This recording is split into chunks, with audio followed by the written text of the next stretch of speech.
maka Abu Dujana langsung mengeluarkan slayer merahnya ya, atau baret merah ya. Ini mungkin inspirasinya Kopassus gitu ya.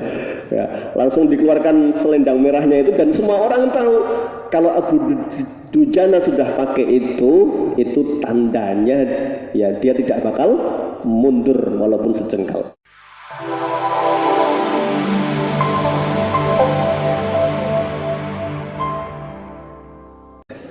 Bismillahirrahmanirrahim.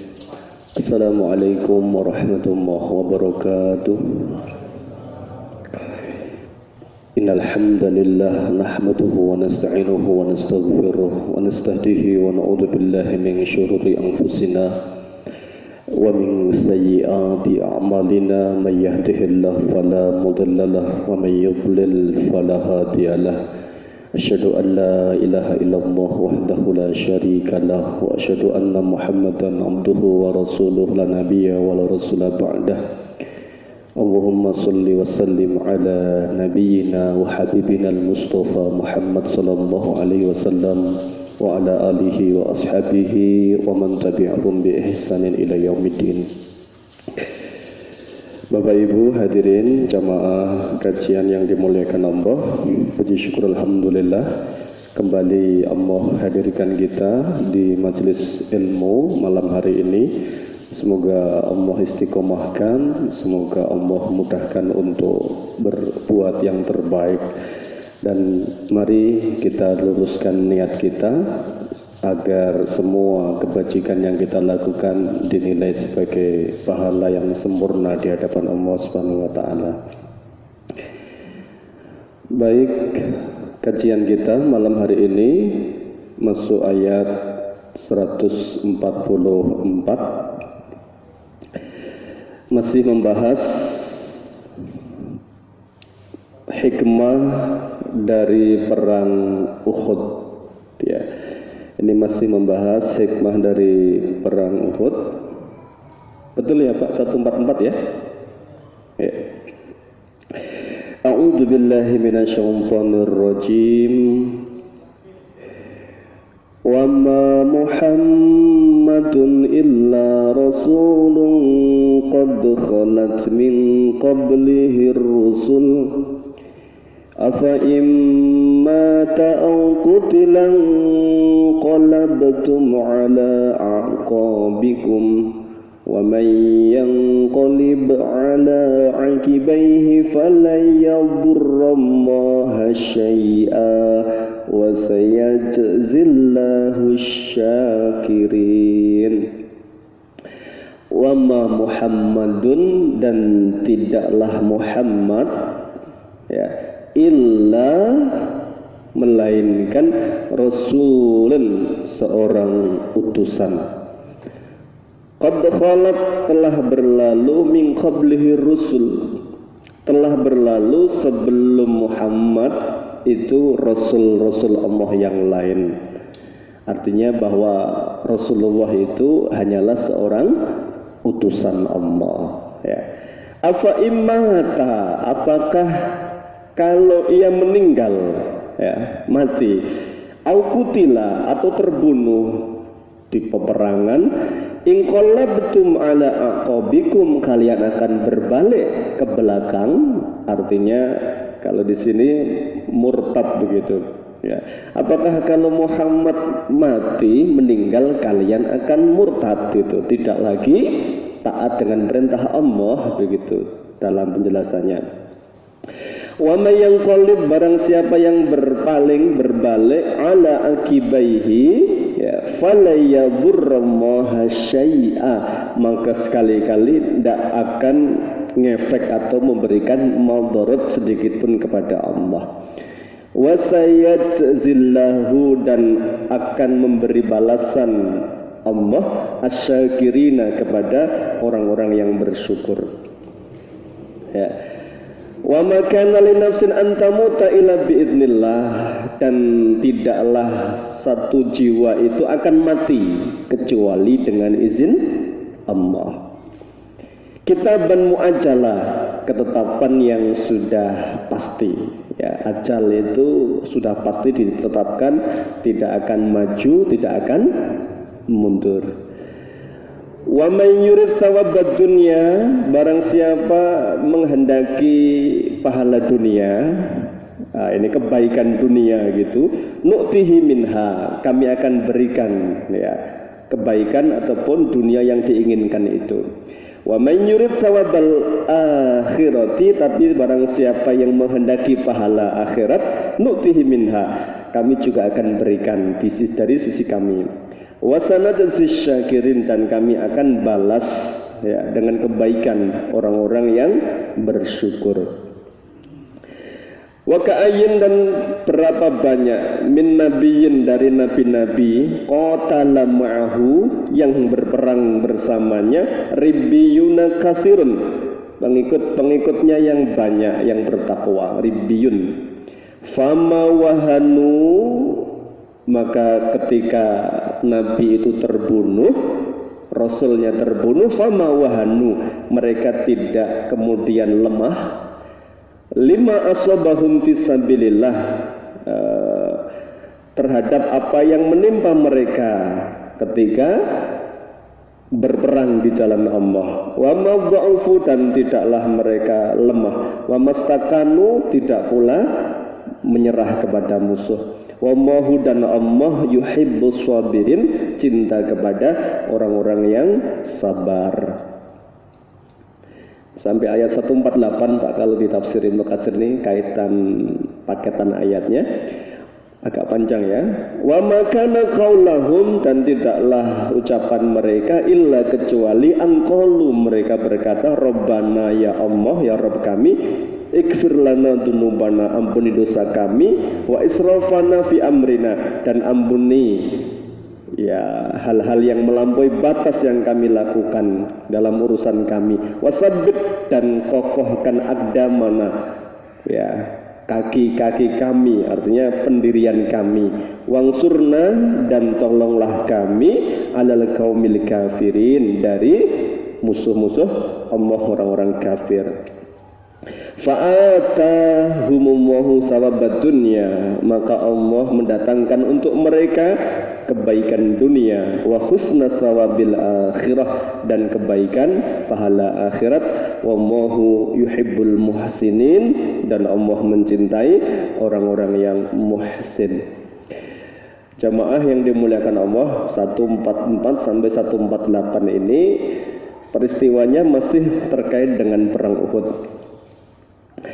Lama man inhazama minal muslimina yawma Uhudin wa qutila man qutila minhum, nada syaitan ala inna Muhammadan qad qutila. Ya. Wa raja'a ibnu Qami'ah ilal musyrikina faqala lahum qataltu Muhammadan wa inna ma qad daraba Rasulullah fasajahu fi ra'sihi. Fawaqa'a dzalika fi qulubin katsirin minan nas wa taqadu anna Rasulullah sallallahu alaihi wasallam qad qutila. Pas perang Uhud berkecamuk, memang harus ngulang sedikit Pak ceritanya. Nabi sudah memastikan sebelum perang itu sudah optimisnya luar biasa Rasul itu ya. Kita menguasai medan, kekuatan kita terletak di pasukan pemanah. Maka nanti apapun yang terjadi, bahkan sampai kami nanti disambar burung sekalipun atau kami menang, Allah berikan ghanimah, kalian tidak boleh meninggalkan pos kalian. Masya Allah, orang mulai pagi sampai siang itu menang kaum muslimin. Ya, rencana berjalan sesuai dengan rencana. Ya, pasukan musuh kocar-kacir. Ya, mereka tidak punya perlindungan, sementara kaum muslimin karena menguasai medan datang lebih dulu, apalagi dibantu 50 pemanah terbaiknya Nabi di bukit Uhud ya. Jadi zaman dulu perang itu memang ya pasukan pemanah itu yang paling awal ya untuk melindungi pasukan yang di darat itu, maksudnya yang langsung berhadapan fisik pedang dengan pedang atau dengan tameng dan tombak. Maka kuncinya sudah dimiliki kaum muslimin, musuh kocar kacir bahkan sampai dikejar ya keluar dari medan Uhud saat itu. Tapi Masya Allah begitulah Allah berkehendak. Setiap peristiwa pasti ada hikmahnya untuk dipetik. 50 pemanah yang dipimpin oleh Abdullah bin Jubair ini mereka lupa ya, tergelincir ya, niatnya sudah mulai goyah. Maka nanti di ayat ini setelah Allah bicarakan tentang kematian Rasulullah, Allah bicara tentang niat orang beramal ya. Jadi yang berjihad itu Masya Allah niatnya macam-macam itu ya. Ada yang niatnya ikhlas lurus dari awal itu, tapi dibelokkan oleh syaitan. Innamastazzallahumus syaitan bi ba'di ma kasabu. Jadi orang-orang yang akhirnya melanggar perintah Nabi itu semata-mata digelincirkan syaitan karena kemaksiatan mereka di masa lalu sebelumnya. Jadi Masya Allah dalam perang itulah nanti Allah akan tampakkan ya, kemaksiatan itu ada dampaknya. Salah satunya jadi nggak taat pasukannya ya. Maka turunlah mereka khawatir nggak kebagian ghanimah ya. Begitu turun, Khalid bin Walid cerdik melihat pos panah kekuatan inti Nabi sudah ditinggal. Khalid tadinya mau bubar tinggalkan Uhud, langsung balik Pak, muter begini ya. Di buku Rasul Al-Qaid, Rasul Sang Panglima ada denahnya detail sekali. Itu buku bagus Masya Allah. Rasul Al-Qaid, Rasul Sang Panglima. Ada Rasul Al-Muallim, Rasul Sang Guru, yaitu ditulis oleh pakar sejarah plus komandan tempur di Irak kalau nggak salah. Jadi memang pakar betul ini strateginya. Maka beliau meyakini perang Uhud itu sebenarnya Muslim nggak kalah secara, kalau bicara masalah secara global, karena buktinya Nabi itu nggak terbunuh ya, kemudian para sahabat itu nggak ditumpas habis saat itu. Akhirnya manuver Khalid masuk ke sini. Nah begitu yang tinggal 10 di pasukan pemanah dibantai. Akhirnya pasukan pemanah habis diganti oleh Khalid bin Walid. Muslim sedang ngambil apa? Ghanimah, kocar kacirlah barisan musuh ini. Nah ketika kocar kacir itulah tersiar berita bahwa Rasul terbunuh, Muhammad mati. Yang ngomong siapa? Ya, nada setan. Jadi setan itu turun tangan terus di dalam peperangan. Dalam perang Badar dia mengatakan inni akhafu wa inni ara ma la tarawna. Di perang Badar iblis hadir itu. Ya. Dia kemudian begitu melihat malaikat turun berduyun-duyun dalam perang Badar itu dia mengatakan inni ara ma la tarawna. Dia mau kabur kan? Mau dipukul sama Abu Jahal itu. Ya, dia balas itu dalam wujud ya sosok ya tentu manusia. Dia mengatakan saya melihat apa yang enggak kalian lihat, yaitu melihat malaikat yang datang berduyun-duyun, ada berapa ribu itu ya, bisalah sati alafin ya, 3.000 malaikat yang Allah turunkan di perang Badar ya. Baik, nah saat itulah Rasul Shallallahu Alaihi Wasallam diisukan wafat, maka goncanglah barisan Muslim, ya orang-orang mulai ya kayak nggak ada harapan lagi Rasulullah meninggal dunia. Maka ketika itulah ya Allah Subhanahu Wa Taala menguji sebagian kaum muslimin. Maka di sini diceritakan seorang anna rajulan minal muhajirin marra ala rajulin minal ansor ya. Seorang muhajirin bahkan ya ketika dia ketemu dengan sahabat Ansor, dia memberitahukan, tidakkah kau dengar bahwa Muhammad telah mati ya, lantas buat apa kita berperang? Masya Allah, sahabat Ansor mengatakan, faqala lahu ya fulan asy'arta anna Muhammadan qad qutila. Faqala al-ansar in kana Muhammadan qad qutila faqad balagha faqatilu antinikum ya. Kenapa dengan kematian Muhammad, kalaupun benar bahwa Rasul sudah meninggal dunia, sungguh telah sempurnalah risalah kenabian yang Allah bawa, yang Allah kirimkan kepada Muhammad sallallahu alaihi wasallam. Berperanglah karena Allah, bukan karena Muhammad sallallahu alaihi wasallam. Ini hanya sebagian kecil Pak, tapi sebagian besar runtuh apanya? Mentalnya. Ya, ini. Maka nanti pas setelah perang Uhud pun juga sama. Begitu Nabi meninggal dunia, betul fitnah riddah, kemurtadan di mana-mana Pak. Jadi orang-orang yang tadinya tunduk bayar zakat, ngasih upeti atau jizah, mereka tolak. Mereka cabut kembali kesepakatan dengan kaum muslimin sepeninggal Rasul. Jadi memang ada orang-orang itu yang tunduk karena kekuasaan, bukan karena Allah Subhanahu wa taala. Ya. Maka makin ngeri peperangan, berkecamuk. Nabi makin terhimpit, hanya tinggal beberapa gelintir sahabat. Dan 7 sahabat yang mengitari Nabi. Suasananya sangat genting sekali. Tapi Masya Allah, di sini Rasulullah SAW sampai terluka sangat parah.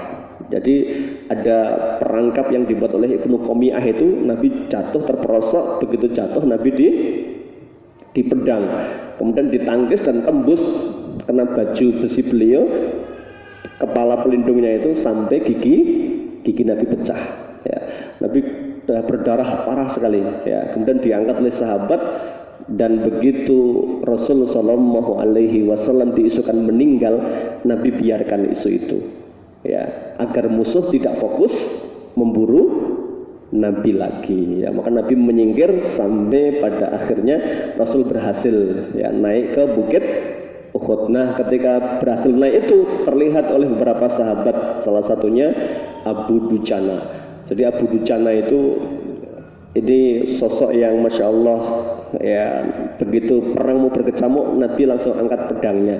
Siapa yang siap menunaikan haknya pedang ini? Beberapa orang acung, tapi Nabi belum kasihkan. Nabi akan kasihkan kepada yang pantas. Begitu Abu Dujana mengatakan, saya Rasulullah, apa haknya? Tebas kepala orang-orang kafir, hancurkan musuh-musuh Allah. Maka Abu Dujana langsung mengeluarkan slayer merahnya ya, atau baret merah ya.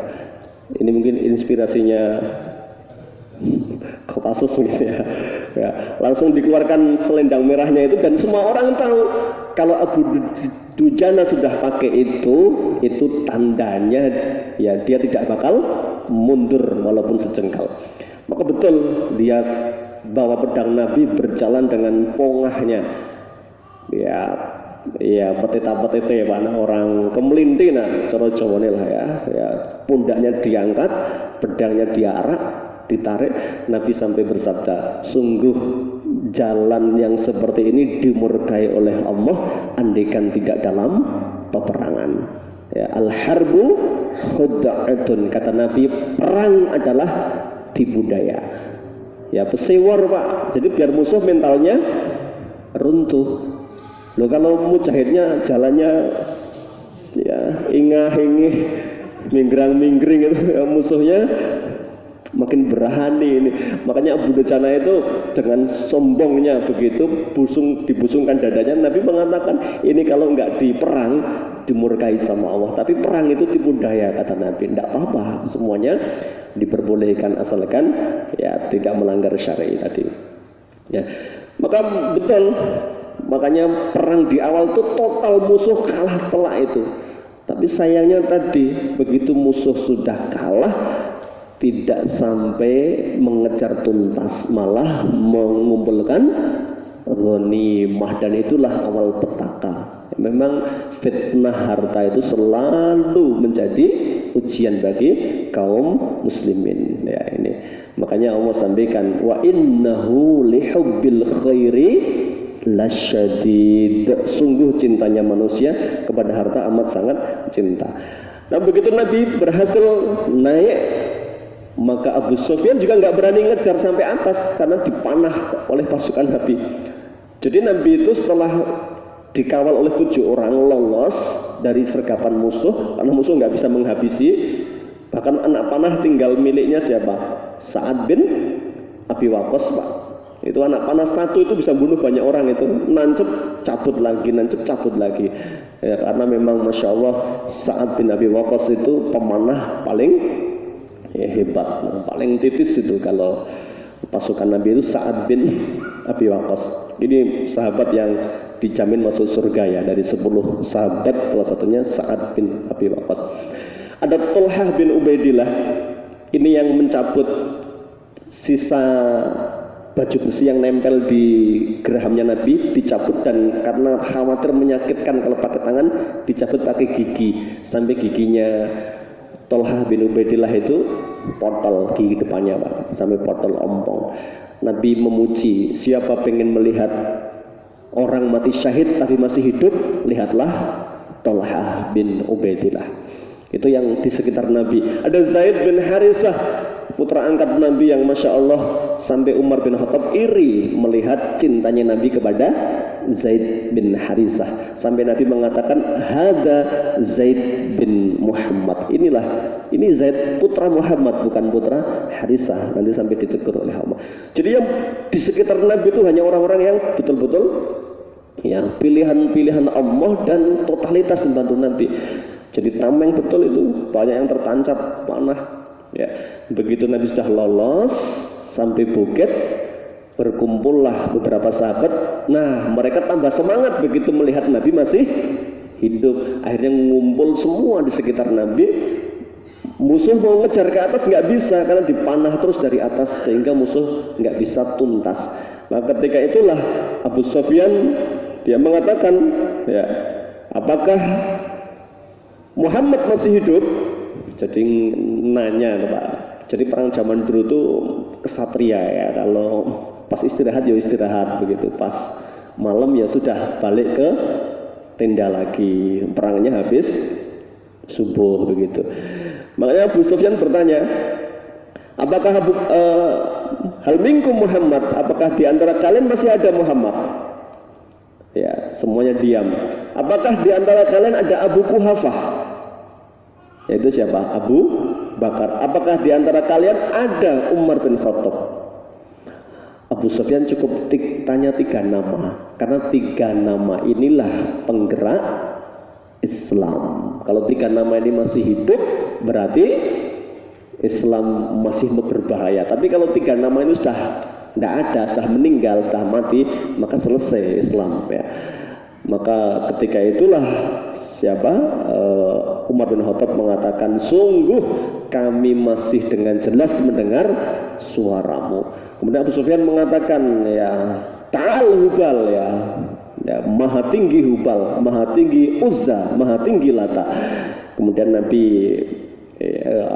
Abu Bakar mengatakan, Umar mengatakan, bagaimana jawabnya ya Rasulullah? Jawab, Allahu Akbar, Allah yang paling besar maha tinggi ya.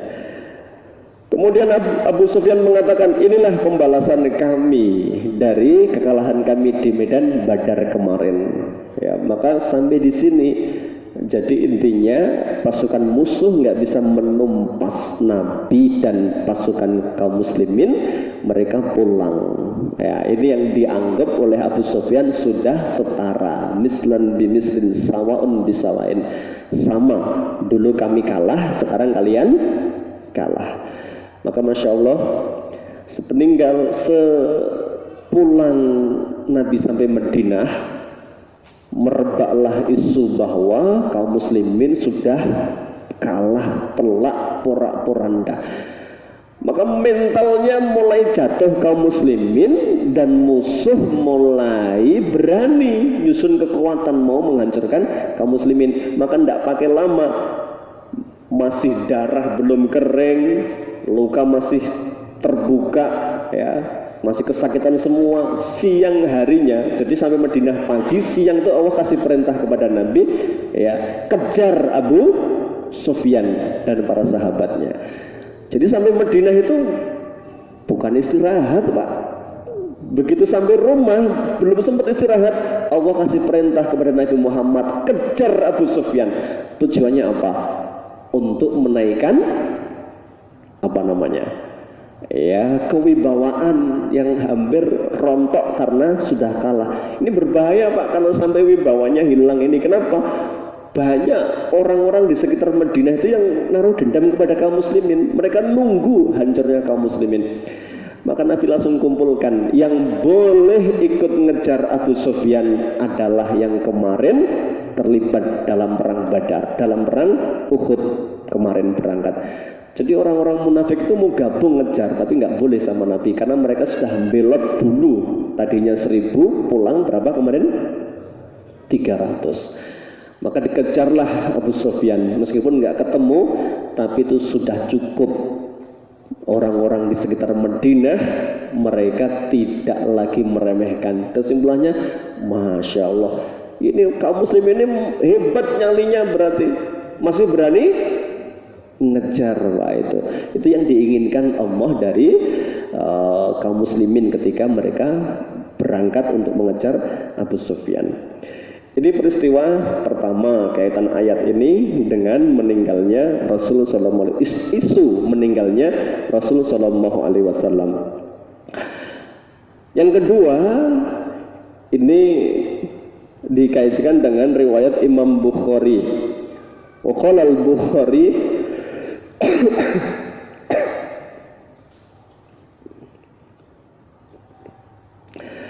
panjang hadisnya, ya, ini tentang kematian Nabi. Tahun berapa Nabi meninggal? 10 Hijriah. Ya. Meninggal karena racun dari wanita Yahudi di perang Khaybar. Jadi racunnya itu bertahan cukup lama di badan Nabi. Ya. Memang racunnya dahsyat sekali, Pak.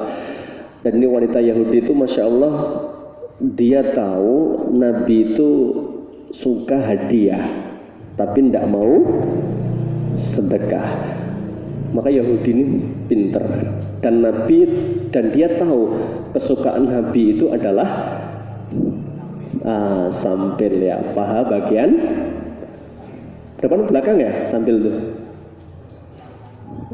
depan, ya, pokoknya pahanya lah, saya lupa itu.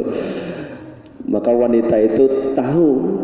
Ketika ditanya Nabi, apa ini? Mahadha, ya, hadiatun lak ya Rasul, ya Muhammad, ini hadiah untukmu wahai Muhammad. Itu karena Nabi tahu nggak mau sedekah itu. Maka Nabi ngajak berapa sahabat untuk makan.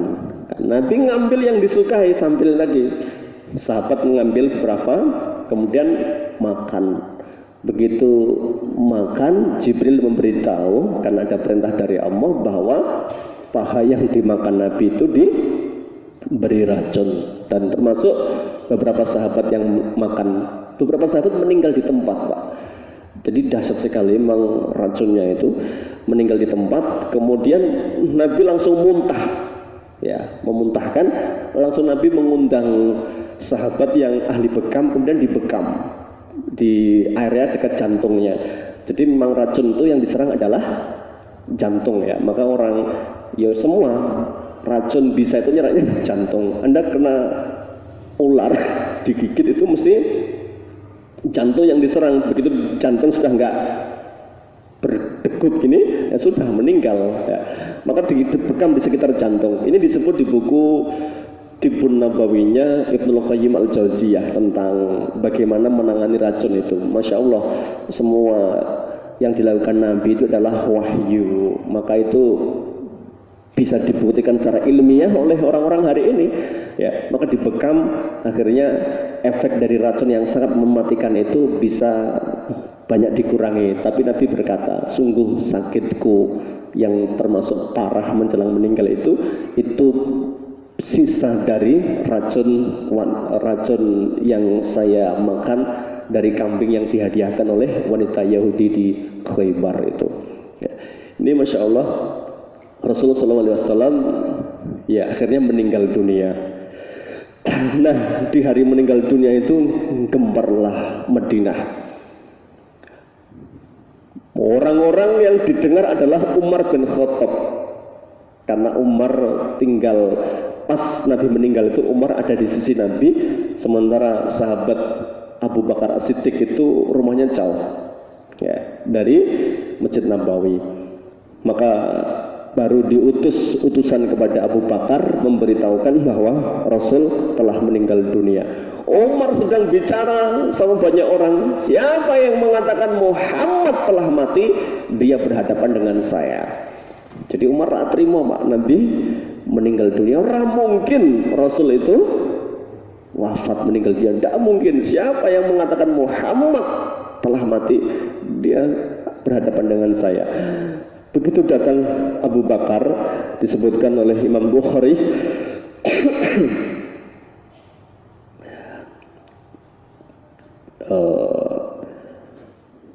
hatta nazala fadakhala al-masjida falam yukallimun nasa hatta dakhala ala Aisyah fatayammama Rasulullah sallallahu alaihi wasallam. Maka begitu sampai Masjid Nabawi, Nabi segera masuk ke rumah Aisyah karena Nabi meninggal di kamarnya Aisyah. Itu jatahnya Saudah tapi dikasihkan Aisyah. Nabi meninggal di pangkuannya Aisyah, di kamar Aisyah. Disitulah Nabi dikuburkan, karena setiap Nabi meninggal dan dikubur di tempat di mana beliau meninggal. Hatta dakhala ala Aisyah, sampai Abu Bakar masuk ke kamarnya Aisyah.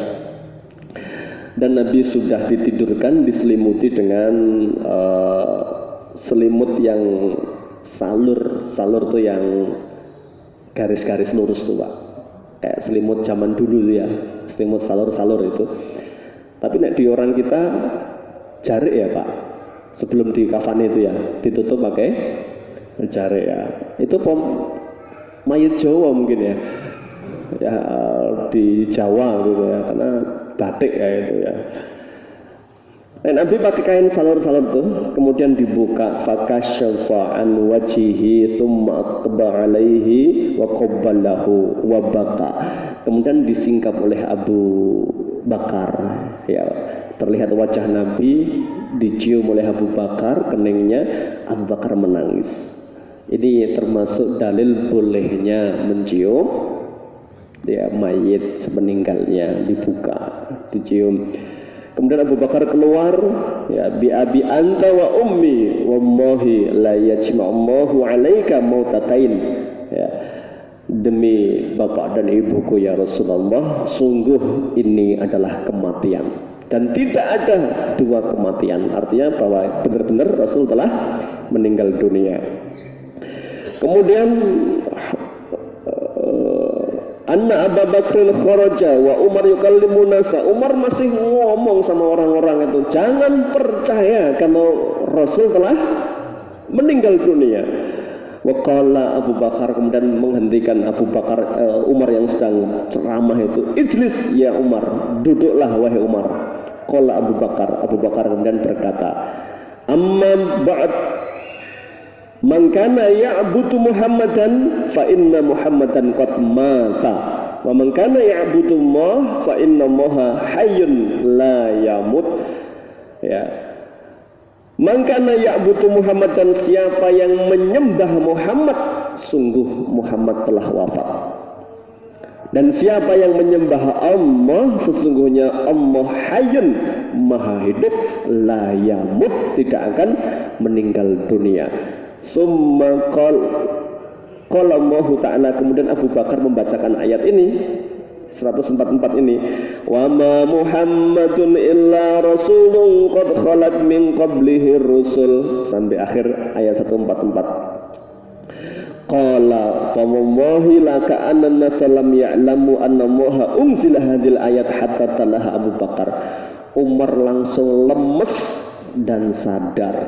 Umar mengatakan, ya, demi Allah manusia semuanya terlupakan dengan ayat ini.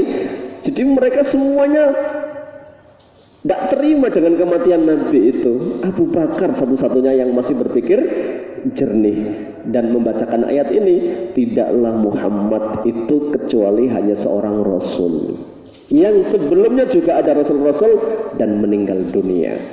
Apakah dengan meninggalnya Muhammad kalian akan balik ke agama jahiliyah, murtad? Ya, sungguh siapa yang murtad tidak berpengaruh kepada kekuasaan Allah Subhanahu wa Ta'ala.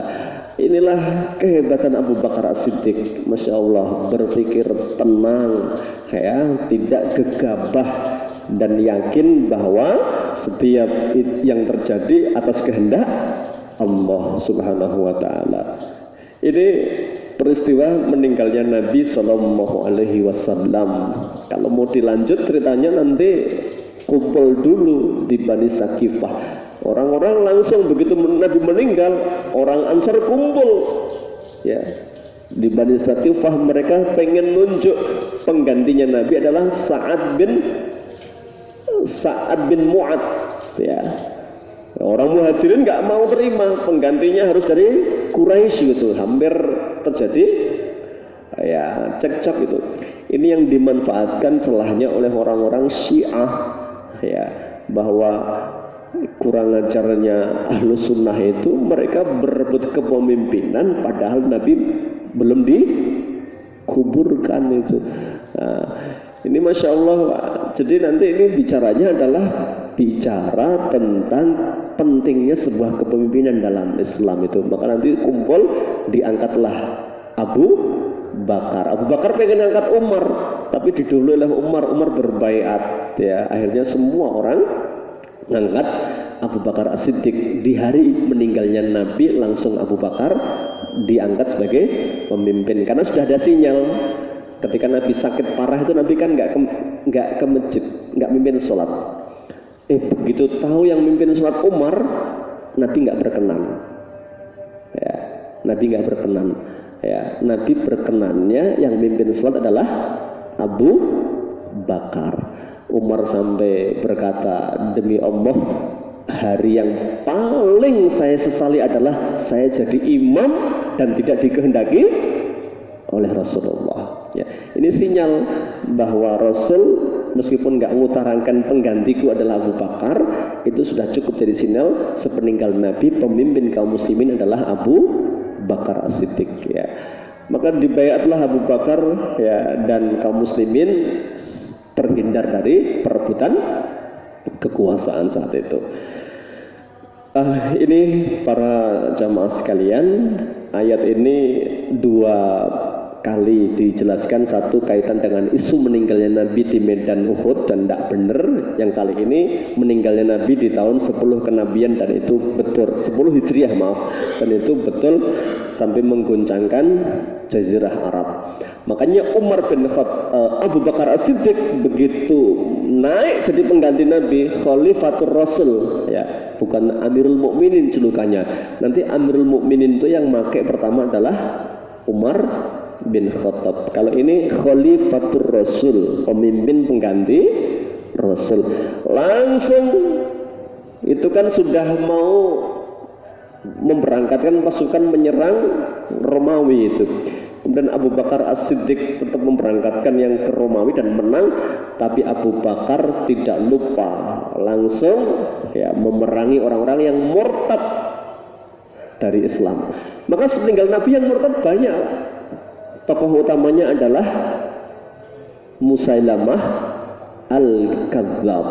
Ini yang Masya Allah pengikutnya ribuan, puluhan ribu bahkan, ya, kuat sekali Musailamah Al-Kadzab ini pengaruhnya. Sampai ada sahabat Nabi yang akhirnya dia murtad, kemudian berbelok ikut pasukan Musailamah, namanya Rojal bin Al-Unfuwah. Ini orang yang sudah disabdakan Nabi memang jauh hari. Nabi berkata, 12 orang yang hadir di majelis kali ini saya ditampakkan oleh Allah gigi gerahamnya di neraka jahanam sebesar gunung Uhud. Artinya apa? Dari 12 yang hadir itu mesti ada yang murtad dan akan masuk neraka. Ini hadis sahih dari Abu Hurairah. Ternyata yang mati itu 10 matinya baik semua, tinggal Abu Hurairah sama Rojal bin Al-Unfuwah. Sejak malam itu Masya Allah Abu Bakar gak pernah susah tidur Pak. Jadi peluangnya yang masuk neraka itu tinggal saya atau Rojal bin Al-Unfuwah. Sampai Nabi meninggal tinggal saya berdua sama Rojal itu yang hadir dari 12 orang itu. Begitu Abu Bakar menyiapkan pasukan untuk memberantas Nabi palsu yang murtad-murtad itu, ya, Abu Bakar sebelumnya ngasih kesempatan untuk tidak langsung diperangi, tapi diajak dialog. Ya, mediasi. Yang diutus oleh Nabi adalah, yang diutus oleh Abu Bakar adalah Rojal bin Al-Unfuah. Rojal datang ke sana, mengingatkan siapa? Musailamah untuk kembali kepada Islam, bahwa Rasul meninggal itu bukan akhir dari sebuah keislaman, tapi sebelumnya sudah ada Nabi. Biasa Nabi itu manusia biasa meninggal. Kalau Nabi Muhammad meninggal itu juga kehendak Allah, jangan kemudian murtad. Tapi Masya Allah, licin sekali lidahnya Musailamah itu. Malah Rojal ditawari, Rojal, saya tahu kedudukanmu di kalangan sahabat hanya golongan biasa. Kamu kalau mau bergabung dengan pasukan saya, kamu akan saya angkat jadi pemimpin kami, jadi komandan tempur kami. Rojal itu malah tertarik Pak dengan tawarannya Nabi palsu ini. Ya, ini seperti Dajjal betul ya. Makanya kalau ketemu Dajjal jangan pernah pengen ketemu Dajjal. Ada orang hebat ketemu Dajjal langsung tunduk Pak itu.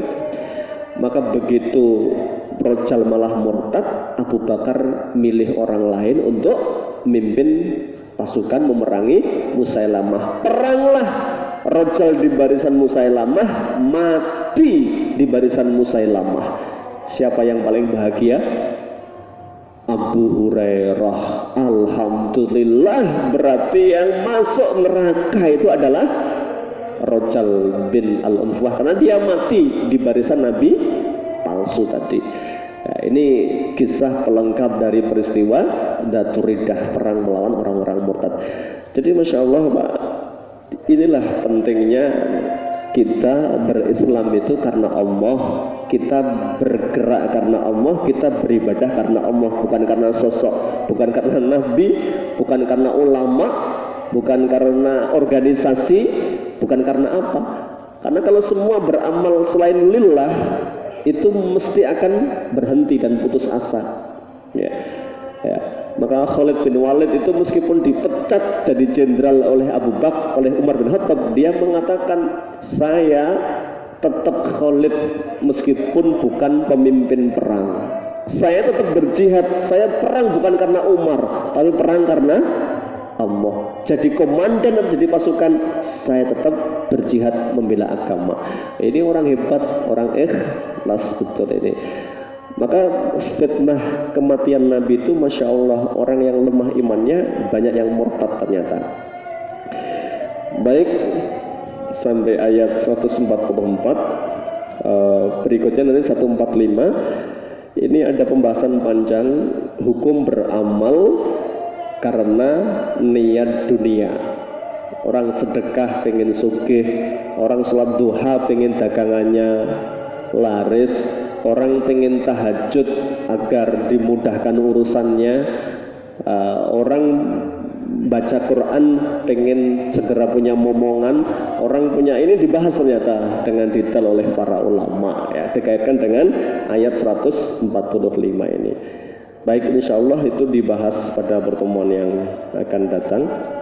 Kita cukupkan, kita tutup dengan doa kafaratul majlis. Subhanaka Allahumma wa bihamdika asyhadu an la ilaha illa anta astaghfiruka wa atubu ilaik. Billahi taufiq wal hidayah. Assalamualaikum warahmatullahi wabarakatuh.